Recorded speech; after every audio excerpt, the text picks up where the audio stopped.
नमस्कार, करेन्ट न्यूजमा यहाँलाई हार्दिक स्वागत छ। म प्रकाश गिरी। करेन्ट न्यूजमा हामी कुनै पनि विषयवस्तु उठान मात्र गर्दैनौँ, यसको चिरफार अनि विश्लेषण पनि गर्ने गर्दछौँ। नेपाल कम्युनिस्ट पार्टी भित्रको विवाद निकै चर्को ढङ्गबाट अघि बढिरहेको छ। विवादले कुन मोड लिन्छ भन्ने कुराको बारेमा अझै पनि निर्कल गर्ने अवस्था बनिसकेको छैन। अहिले पनि संवाद जारी छ, अहिले पनि एकताको लागि पहलहरू जारी रहेका छन्, तर एकताको लागि गरिएका पहलहरूले अझै पनि ठोस र मूर्त रूप चाहिँ लिइसकेका छैनन्।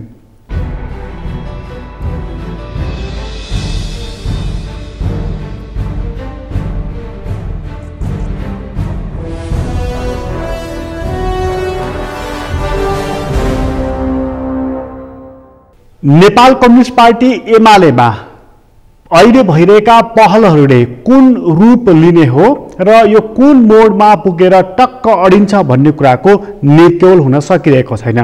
त्यस्तो बेलामा राष्ट्रिय सभामा बहस प्रारम्भ भएको छ कि तल्लो सदन प्रतिनिधि सभाको विघटन सही थियो कि गलत थियो भनेर सांसदहरूले आफ्नो आफ्नो ढङ्गबाट बचाउ गर्ने र त्यसको बर्खिलापमा बोल्ने यी दुवै क्रम र उपक्रमहरू चलिरहेका छन्। यो काम खासमा सर्वोच्च अदालतको हो र त्यहाँ बहस टुङ्गिएको छ र फैसला बाँकी रहेको छ। तर राष्ट्रिय सभामा चाहिँ राजनीतिक रूपमा यसको बहस चलिरहेको छ।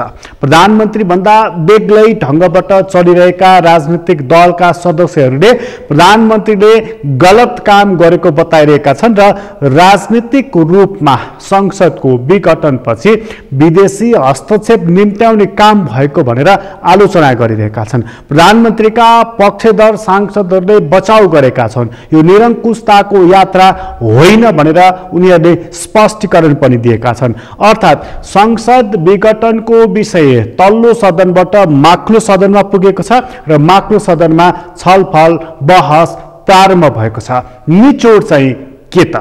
यो एउटा गम्भीर विषय बनेको छ र दूरगामी असर गर्ने खालको विषय बनेको हुनाले बहस सडकदेखि सदनसम्म हुनु स्वाभाविक नै हो। राष्ट्रिय सभामा प्रारम्भ भएको यो बहस र आरोप प्रत्यारोपले चाहिँ के सङ्केत गर्दछ भन्ने आजको मूल चासो छ। र कार्यक्रमको सुरुवातमा एकजना सांसद जो भन्दैछन् कि प्रधानमन्त्रीले संसदको विघटन गरेर, प्रधानमन्त्रीले स्वेच्छाचारी चरित्र प्रदर्शन गरेर केवल राजनीति अस्त्रले मात्रै पारेका छैनन्, विदेशी हस्तक्षेप पनि निम्त्याएका छन् भनेर एकजना सांसद आरोपित गरिरहेका छन्। सुरुवात हामी त्यहीबाट गर्नेछौँ।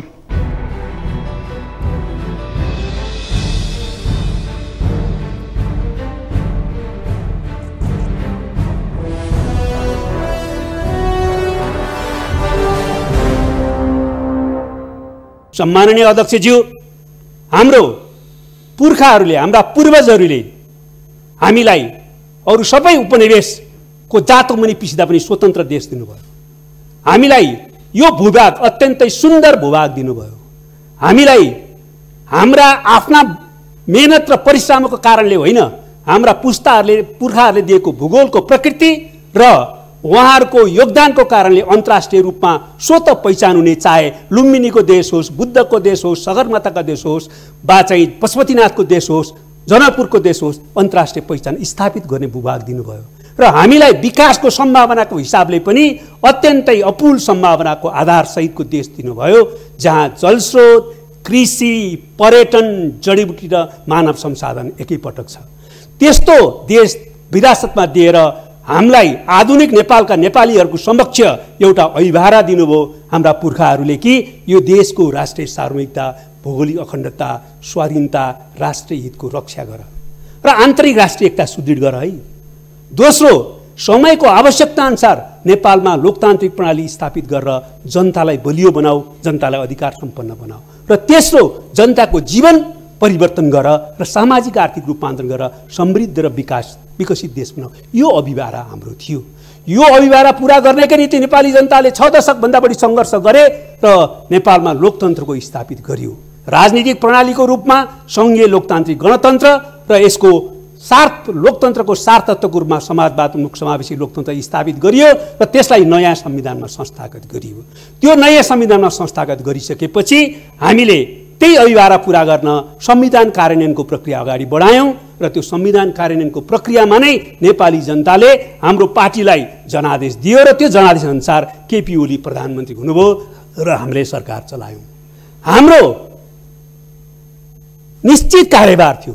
हामीले राष्ट्रियताको रक्षा गर्नु थियो, लोकतन्त्रलाई कार्यान्वयन गर्नु पर्थ्यो, संविधानलाई कार्यान्वयन गर्नु पर्थ्यो, यसलाई अझ उन्नत बनाउँदै जानु पर्थ्यो र हामीले सामाजिक आर्थिक रूपान्तरण गरेर समृद्ध नेपाल बनाउने, सामाजिक न्याय स्थापित गर्ने र समाजवादको आधार तयार गर्ने काम गर्नु पर्थ्यो। तर केपी ओलीले आफ्नो नेतृत्वको सरकार मार्फत ठिक विपरीत दिशातिर लैजानु भयो र त्यस अर्थमा उहाँले चाहिँ संविधानको नाङ्गो उल्लङ्घन गर्नुभयो, लोकतन्त्रको धज्जी उडाउनु भयो, पुरै अध्यादेशको शासन चलाएर निरङ्कुश तन्त्र चलाउनु भयो, देशलाई भ्रष्टाचारको दलदलमा फ्याँक्नुभयो र देशलाई बर्बाद गर्ने दिशातिर जानुभयो।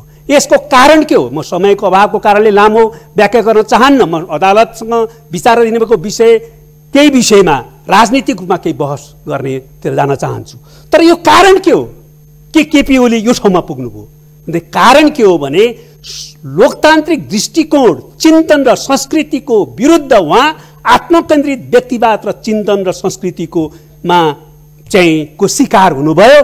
त्यसको कारणबाट आफ्नो व्यक्तिगत महत्त्वाकांक्षा, स्वार्थ र सत्ता लिप्साको निम्ति संविधान र लोकतन्त्रलाई ध्वंस पार्ने दिशातिर उद्धत हुनुभयो। संविधान गए जाओस्, लोकतन्त्र गए जाओस्, मेरो पद चाहिँ छोड्नुहुन्न मैले भन्ने दिशातिर उहाँ जानुभयो। त्यति मात्रै होइन, संविधान र लोकतन्त्र मात्रै होइन, पार्टी र कम्युनिस्ट आन्दोलन पनि सिद्धियोस्, तर मेरो पद चाहिँ छोड्दिन भनेर उहाँले कम्युनिस्ट आन्दोलनमाथि विसर्जनवादी प्रहार गर्नुभयो र एकैपटक प्रतिगामी प्रहार र विसर्जनवादी प्रहार गर्नुभयो र देश अहिले अत्यन्तै सङ्कटपूर्ण अवस्थाबाट गुजिरहेको छ।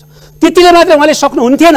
संविधान र लोकतन्त्रका विरुद्ध जाने हिम्मत कसरी गर्नुभयो? कम्युनिस्ट आन्दोलनलाई ध्वस्त पार्ने योजना साथ प्रहार कसरी गर्नुभयो त भन्दाखेरि उहाँलाई आफ्नो व्यक्तिगत जुन प्रकारको लिप्सा थियो, त्यो लिप्साले नेपालमा विदेशी हस्तक्षेप आमन्त्रण गर्ने ठाउँमा पुर्यायो र विदेशीहरूको आन्तरिक मामलामा हस्तक्षेप गर्ने प्रक्रिया अगाडि बढ्यो र त्यसको योजना र मिलीभगतमा उहाँले अहिले संविधान र लोकतन्त्रमाथि आक्रमण गरिराख्नु भएको छ र उहाँले नेपाली कम्युनिस्ट आन्दोलनलाई पनि ध्वस्त गर्नुभएको छ।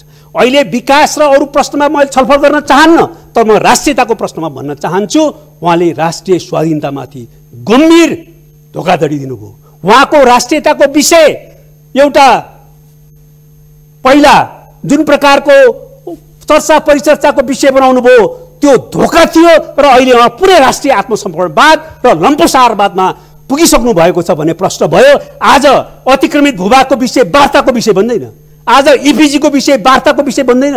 एकपछि अर्को गरेर नेपालमा आन्तरिक मामलामा हस्तक्षेप भइराखेको छ, त्यो बारेमा प्रतिवादको विषय आउँदैन। बरु विदेशी हस्तक्षेप स्वीकार गर्ने मात्रै होइन, विदेशी हस्तक्षेप आमन्त्रण गरेर राष्ट्रिय स्वाधीनतालाई अत्यन्तै गम्भीर सङ्कटमा पुर्याउनु भएको छ। यो प्रश्न क्षम्य हुन सक्दैन सम्माननीय अध्यक्ष। र साथसाथै विकासको बारेमा पुरै समाजवादको आधार त पुरै छोड्नुहोस्, नवउदारवाद र यो प्रकारको चाहिँ जुन एउटा भ्रष्टीकरण दलाल पुँजीवादको चारित्रीकरणको दिशातिर, त्यसको एउटा विकासको दिशातिर गइराख्नु भएको छ। त्यसले विकासका सम्भावनाहरू धुलाधुला बनाएका छन्, नयाँ जीवन पाउने सपनाहरू धुलाधुला भएका छन्।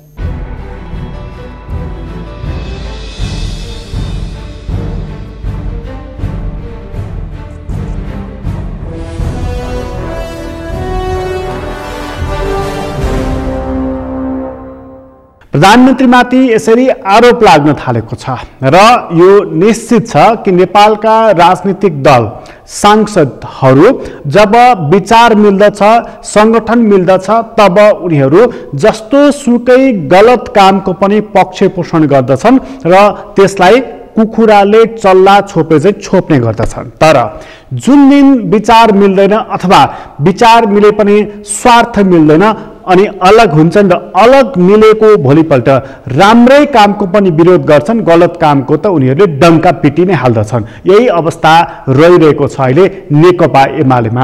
जब नेकपा थियो, हिजोको माओवादी, हिजोको एमाले, दुवैले प्रधानमन्त्रीको कामको मुक्त कण्ठले प्रशंसा गरेका थिए। जब उनीहरू छुटिए अहिले त्यसको उछिटो काटिरहेका छन्। तर संसद विघटन राजनीतिक मुद्दा भएको हुनाले यो फरक खालको विषय हो। त्यसै कारणले प्रधानमन्त्रीमाथि आरोप लागिरहेको छ भन्ने प्रधानमन्त्रीका पक्षधरहरूको भनाइरहेको छ। उनीहरू यो निरङ्कुशता लाद्नको लागि गरिएको प्रयत्न होइन भनेर प्रधानमन्त्रीको बचाउ गरिरहेका छन्। त्यसो भए के का लागि संसद विघटन गरेको त? के का लागि यो विग्रह त? के को लागि आफ्नै दलका नेताहरूमाथि मुक्का ताका ताक्द? प्रश्न गम्भीर छ। उत्तर के छ त्यो कुरा हामी यहाँ प्रस्तुत गर्दैछौँ।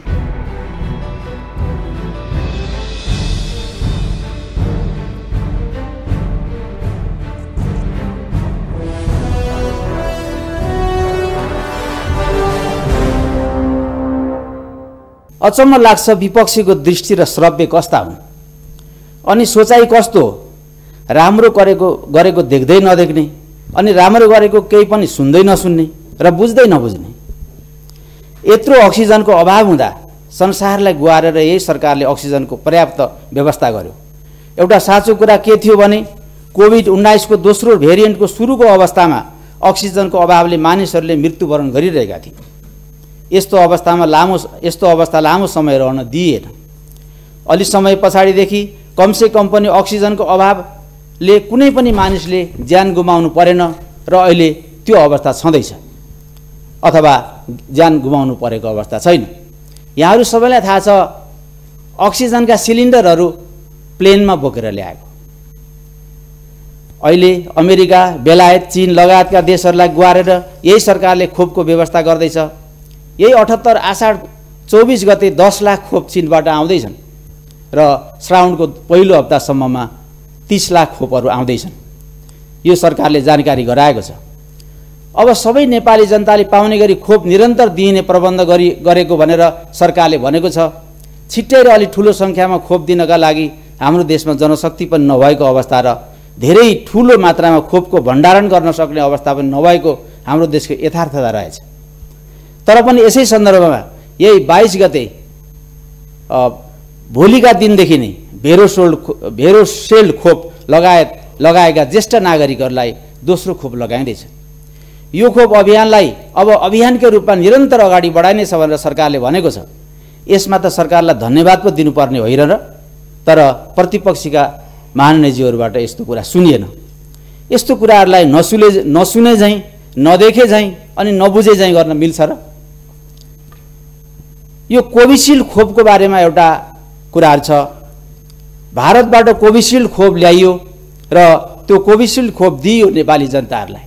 तर जुन कोभिसिल्ड खोप दिने खोप निर्माणकर्ता कम्पनी हो त्यसले फेरि दिन नसक्ने भनेर भन्यो। त्यस पछाडि केही खोप लगाएका नेपालका ज्येष्ठ नागरिक लगायतका नागरिकहरूले खोप लगाउन बाँकी नै रहेको छ। त्यसको विकल्पमा कुन खोप दिने हो त्यसको विकल्पको व्यवस्था गर्ने भनेर WHO विश्व स्वास्थ्य संगठनसँग पनि परामर्श गर्ने काम भइरहेको छ। यसको बारेमा हामीले अलि नबुझे जस्तो गर्नु कतिको न्यायोचित होला? कोभिड-19 यो सरकारले ल्याएको पनि होइन, बाढी पहिरो पनि यो सरकारले ल्याएको होइन। यी दुवै विपत्तिहरू स्वास्थ्य र प्रकृतिसँग सम्बन्धित विपत्तिहरू हुन्। यसको सामना सबै मिलेर गर्नुपर्ने होइन र? तर निषेधाज्ञा तोड्दै सडकमा सरकार विरोधी नारा जुलुस गर्ने, पुतला जलाउँदै हिँड्ने अनि कोभिड नियन्त्रणमा सरकारले प्रभावकारी काम गरेन भनेर सरकारलाई दोष लगाउन मिल्छ र? अध्यक्ष महोदय, हामी सबैलाई थाहा छ पहिलोचोटि विघटन वा पुनर्स्थापना भएको प्रतिनिधि सभाले कुनै पनि काम गर्न सकेन। म फेरि पनि दोहोऱ्याएर भन्न चाहन्छु, यस्तो टफ कन्फ्लिक्टको बीचमा यो मौजुदा प्रतिनिधि सभाले काम गर्न सक्दैन। त्यसैले यो प्रतिनिधि सभा विघटन गरेर ताजा जनादेशको लागि निर्वाचनमा जाने कुरा बिल्कुल निरङ्कुश कदम होइन। ठोकेर भन्न सक्छु यो सही कदम हो, किनभने निर्वाचन त कसै न कसैले त गराउनै पर्ला। यदि केपी ओलीले गरेको निर्वाचन निरङ्कुश हुन्छ, निष्पक्ष हुँदैन भन्ने लागेको हो भने शेरबहादुरले गर्ने निर्वाचन कसरी निष्पक्ष हुन्छ? अलि बढी जनताले पत्याएका अथवा 121 सिट भएका, प्रत्यक्षमा 80 सिट जितेका एमालेका केपी ओलीले गराएको निर्वाचन अलि बढी विश्वासिलो हुन्छ कि त्यसभन्दा बढी पनि आधा 63 सिट भएका अर्थात् पहिलो सिट ल्याउने पार्टीभन्दा 1/4 मात्रै प्रत्यक्षमा जितेका नेपाली काङ्ग्रेसका शेरबहादुरले गराएको निर्वाचन अलि बढी विश्वासिलो हुन्छ। विचार गरौँ, भोलिको जनमत के हुन्छ त्यो भोलि नै भन्ने कुरा हो। तर आजको वास्तविकता यही होइन र?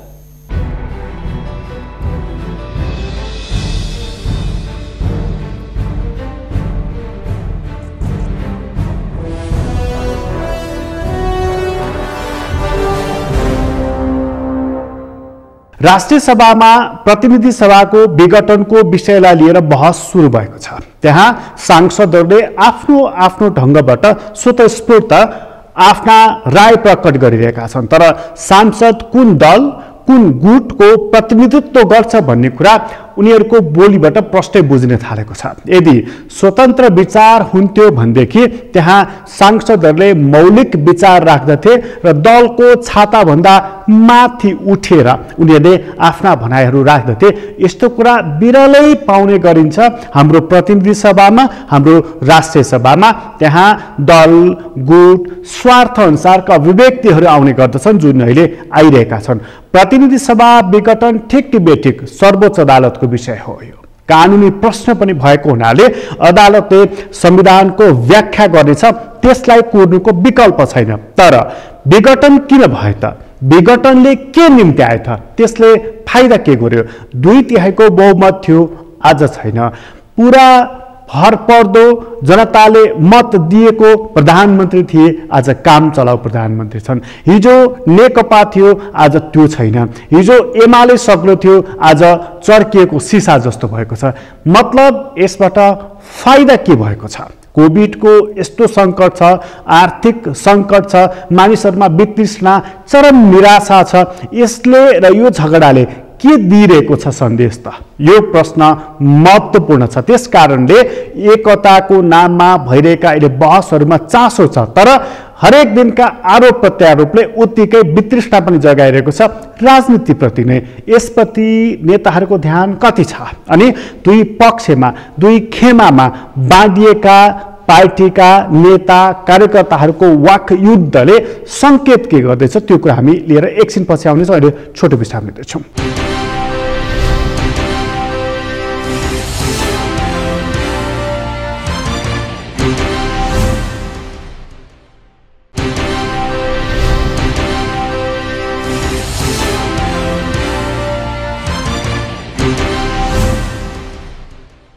विश्रामपछि पुनः स्वागत छ। हामी करेन्ट न्युजमा छौँ र करेन्ट न्युजमा हामी चर्चा गर्दैछौँ कि प्रतिनिधि सभाको विघटनको विषय सडकदेखि सदनसम्म बहसको विषय छ, सडकदेखि अदालतसम्म पनि बहसको विषय छ। के हुनुपर्छ भन्ने सबका आफ्ना आग्रह छन्। प्रतिनिधि सभाले निकास दिन सकेन, त्यसैले चुनावमा जानुपर्छ भन्ने एक थरीको मत रहेको छ र संसदलाई पूरा अवधि काम गर्न दिनुपर्छ भन्ने अर्को थरीको मत रहेका छ। सबैका आफ्ना आफ्ना व्याख्या विश्लेषण अनुमानहरू रहेका छन्। संविधानले के भन्छ, अदालतले भन्ने कुरा हो। त्यो कुरा अदालतले भन्नुपर्दछ र भन्ने छ पनि। तर विघटनले के दियो त? विघटनबाट के लाभ भयो त? यो ध्यानपूर्वक हेर्नुपर्ने विषय छ। विघटनले के फाइदा भयो भनेर आम रूपमा हेर्ने हो भनेदेखि त्यसले नोक्सान बाहेक केही पनि गरेको छैन। समयभन्दा अगाडि नै निर्वाचनमा जाँदा त्यसले के लाभ दिन्छ र कसलाई लाभ दिन्छ, के का लागि संसदको विघटन भयो, हेर्नुपर्ने विषय यति मात्रै रहेको छ। र अहिले यसले लाभ दिएन, यसले परिणाम दिएन भन्ने हो भने अब हुने निर्वाचनले परिणाम दिन्छ भन्ने कुराको ग्यारेन्टी कसले गर्न सक्छ? सवाल त्यहाँ पनि खडा भएको छ। मूल कुरा हामी प्रणालीहरू स्थापित गर्दैछौँ कि प्रणालीहरूलाई भत्काउँदैछौँ, यो कुरा ध्यानपूर्वक हेर्नुपर्दछ। त्यसकारणले हामीले विश्वास गरेका राजनीतिक पार्टीहरू कुन नाप नक्साबाट चलिरहेका छन्, पार्टीहरूको चल्ने तरिका संस्कार कस्तो खालको छ, ध्यानपूर्वक हेर्नुपर्ने विषय यही नै रहेको छ। त्यसै कारण युवा नेताहरू चिन्तित देखिएका छन्। दुई खेमा होइन, कैयौँ खेमामा विभक्त भएका छन् र उनीहरू भन्न थालेका छन् कि यो जुन विघटन भएको छ, विघटनपछि विग्रह भएको छ, कतै गठबन्धन, कतै महागठबन्धन, कतै आरोप, कतै प्रत्यारोप, यी चिजले दिइरहेको के छ? हामी नेपाली कांग्रेसका प्रवक्ताको भनाइ यहाँ प्रस्तुत गर्दछौँ।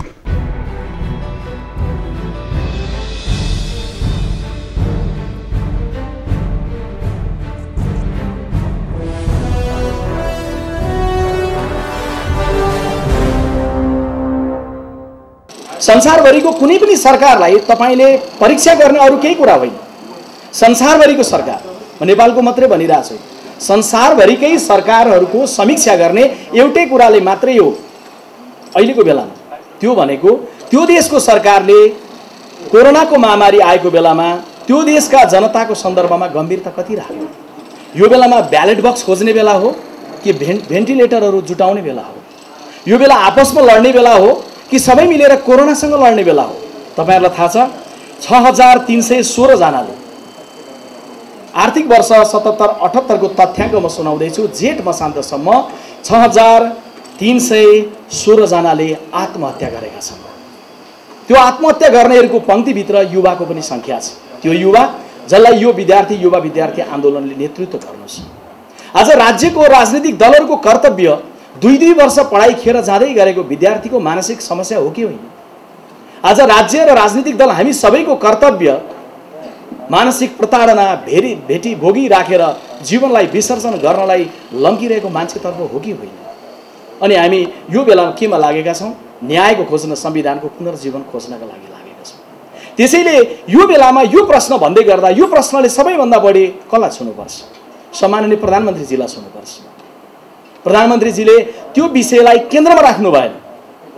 त्यसैले यो कुरालाई एकदम स्पष्ट हो कि डेमोक्रेसी भनेको लोकतान्त्रिक प्रक्रिया मात्रै होइन र अधिनायकवाद भनेको सम्पूर्ण अधिकारहरूको हनन मात्रै होइन। सम्पूर्ण अधिकार जस्ताको तस्तै रहन दिने, बोल्न दिने तर बोलेको नसुनिदिने, लेख्न पनि दिने तर लेखेको नपढिदिने, प्रश्न गर्न पनि दिने प्रश्नको जवाब नदिने, जवाब पनि दिने तर जवाबदेहीपूर्ण ढङ्गले नदिने, त्यो हो अधिनायकवाद। अधिनायकवाद भनेको सम्पूर्ण अधिकारको नियन्त्रण मात्रै होइन। अधिनायकवाद भनेको बन्दुकको नालबाट, कुनै आर्मीको जेनरलको बन्दुकबाट आउने मात्रै होइन। 3 वर्ष अगाडि हार्वर्ड युनिभर्सिटीका 2 जना प्रोफेसरहरू स्टेभन लेभेन्स्की र डेनियल जिब्लाटले लेख्नु भएको पुस्तक तपाईहरुको पुस्तकले पक्कै पढेको हुनुपर्छ, हाउ डेमोक्रेसी डाइज। प्रजातन्त्र कसरी मर्छ? प्रजातन्त्र अब मर्दै गर्दा कुनै सैनिक जनरलको हातबाट, बन्दुकबाट होइन, निर्वाचित शासकबाट, निर्वाचित प्रधानमन्त्रीबाट, निर्वाचित राष्ट्रपतिबाट, निर्वाचित लिडरबाट मर्न सक्दछ भनेर जे भनिएको छ आज यथार्थ त्यही छ। त्यसैले यो बेलामा सम्मानित संवैधानिक इजलासले के फैसला गर्ला भनेर भन्दै गर्दा, मिडियाका साथीहरूको सामुन्ने भन्दै गर्दा, न्यायमूर्तिहरू समक्ष पनि आवाज पुग्छ भने पुग्दै गर्दा मैले एउटा कुरा स्मृति गर्नै पर्छ कि त्यो भनेको पुस 5 गतेको विघटनलाई फागुन 11 गतेको फैसलाले दिएको सन्देश। फागुन 11 गते संसद पुनर्स्थापना भएको थिएन भने के हुन्थ्यो होला? वैशाखको महिनामा भन्नुस् त। वैशाखको महिनामा निर्वाचन हुन्थ्यो? वैशाखको 16 र 27 कुन दिनलाई निर्धारित गरिएको थियो कि मुलुक लकडाउनमा जान्थ्यो? मुलुक लकडाउनमा जाँदै गर्दाखेरि यदि फागुनको 11 मा पुनर्स्थापना नभएको भए अहिले पुनर्स्थापना हुने र नहुने बहस हुँदै गर्दा न्यायमूर्तिहरूले प्रधान रूपमा ख्याल गर्नुपर्ने फागुन 11 को फैसलाको त्यही चुरो कुरो छ, जसमा यदि फागुन 11 मा पुनर्स्थापना नभएको भए वैशाखको महिनामा देशले 2टा दुष्परिणाम भोग्थ्यो।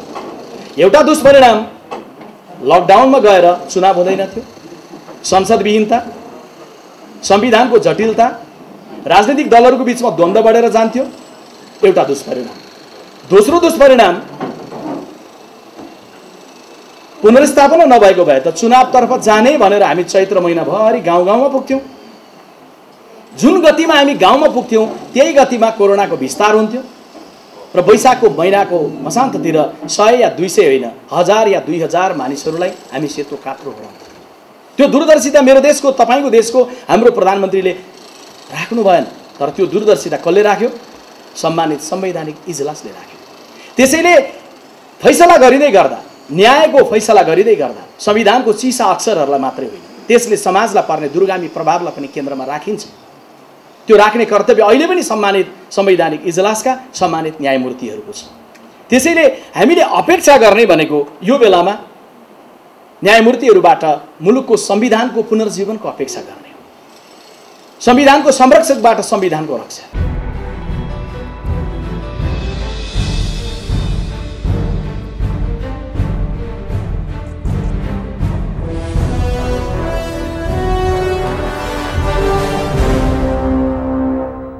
विवाद नेपाल कम्युनिस्ट पार्टीमा छ, तर त्यो विवादले अब कांग्रेसलाई समेत तानिसकेको छ।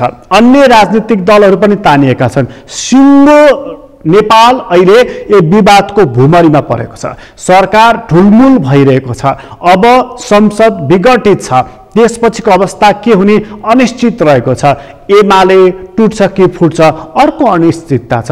यस्तै अनिश्चितता नै अनिश्चितता छ आज। तर आजभन्दा 3 वर्ष अगाडि हामीसँग बलिया आधारहरू थिए र धेरै निश्चितताहरू र धेरै प्रतिबद्धताहरू थिए। हामीसँग बलियो सरकार थियो, हामीसँग बलियो संसद थियो, हामीसँग बलिया राजनीतिक पार्टीहरू थिए, हामीसँग जनताले विश्वास गरेका पार्टी, सांसद, सरकार थियो। आज हामीसँग केही पनि छैन।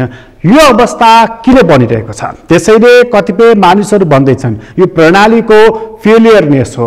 प्रणाली जब फेल हुन्छ यस्तै हुन्छ भनेर। त्यसो भने विकल्प के त? त्यो पनि प्रश्नै रहिरहेको छ। त्यसैले नेकपा एमाले टुट्छ कि फुट्छ भन्ने सन्दर्भमा चर्चा हुँदाखेरि त्यही पार्टीभित्रका नेता सांसदहरू भनिरहेका छन् कि यो अस्थिरता पैदा गर्ने गरी गरिएको कामलाई कदापि मान्न सकिन्न। त्यसकारण केपी ओलीको साथमा हामी छैनौँ भनेर उनीहरू मुठी कसेर भन्न थालिरहेका छन्।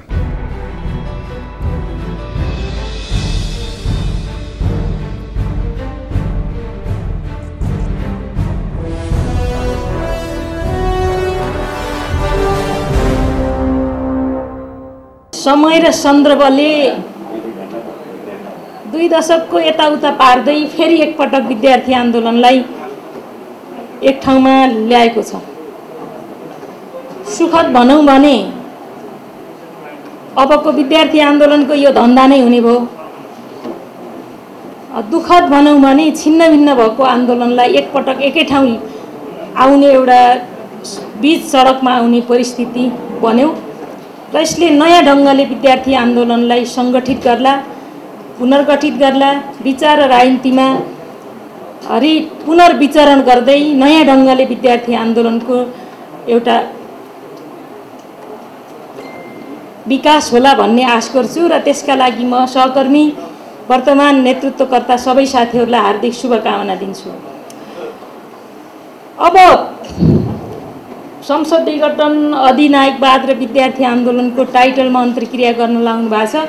मभन्दा अगाडि बोल्ने सबै पूर्ववक्ता मेरो सिनियर मित्रहरू र कतिपय सहकर्मी मित्रहरूले खास गरी प्रतिगमनको, अस्थिरताको, निरङ्कुशताको, लोकतन्त्र र गणतन्त्रमा खतरा आएको कुरा चाहिँ गरि नै रहनु भएको छ र यसले राष्ट्रिय सार्वभौमिकता र हाम्रो राष्ट्रियतामा आउने आँचका बारेमा धेरै कुरा सविस्तार राखिसक्नु भएको छ।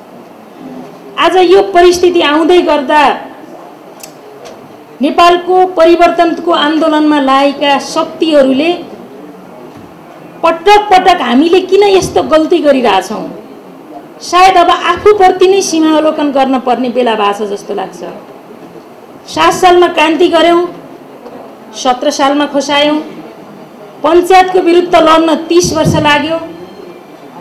एउटा पुस्ता नै, जेनेरेसनै तयार होइन, प्रौढ हुने स्थिति बन्यो। पञ्चायतको पूर्वार्धका सुरुका दिनहरूमा जन्मेको मान्छे पञ्चायतको अन्त्य गर्ने बेलामा ऊ एउटा वयस्क नागरिक बनिसकेका थियो। फेरि 46 सालमा लड्यौँ। 59 असोज 18 आउँदा आउँदै हामीले सबै अधिकारहरूलाई एक हिसाबले गुमाउँदै गयौँ। फेरि लड्यौँ 62-63 मा, अनि फेरि नयाँ ढङ्गको कलेबरमा व्यवस्थामाथि, प्रणालीमाथि नयाँ खालका चुनौती र खतराहरू सिर्जना हुँदै गए। यसको मतलब हामी कहाँ चुक्यौँ, हामीले के गल्ती गर्यौँ, राजनीतिक दलले गर्नुपर्ने काम के भएन भन्ने कुरा अब आफैभित्र समीक्षा नगरिकन नयाँ बाटो खोजेर हामी कहीँ भेट्दैनौँ जस्तो लाग्छ। त्यसो भएर मिल्नुको अर्थ सबै कुरामा अन्तर्घुलन हुनु भनेको होइन।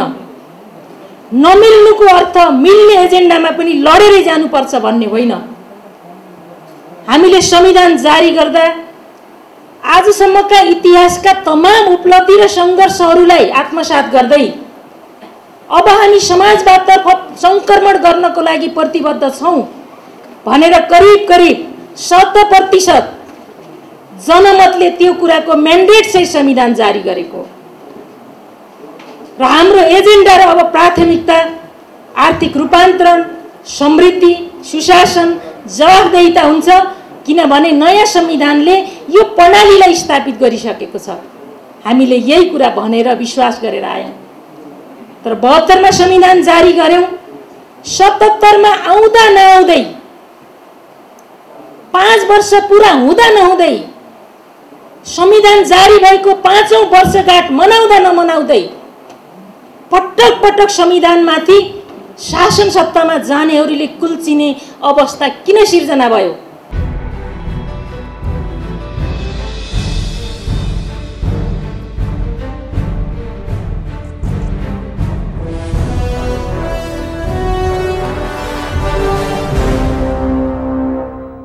सबका आफ्ना भनाइरहेका छन्। कोही केपी ओलीको पक्षमा छन्, कोही केपी ओलीको विपक्षमा छन्। राजनीतिक मुद्दाको आधारमा, विचारको आधारमा नेता कार्यकर्ताहरू विभक्त हुन्छन्। उनीहरूले आफ्नो आफ्नो एउटा समूह, विचार समूह निर्धारण पनि गर्दछन्। यसलाई छुट मान्न सकिन्छ।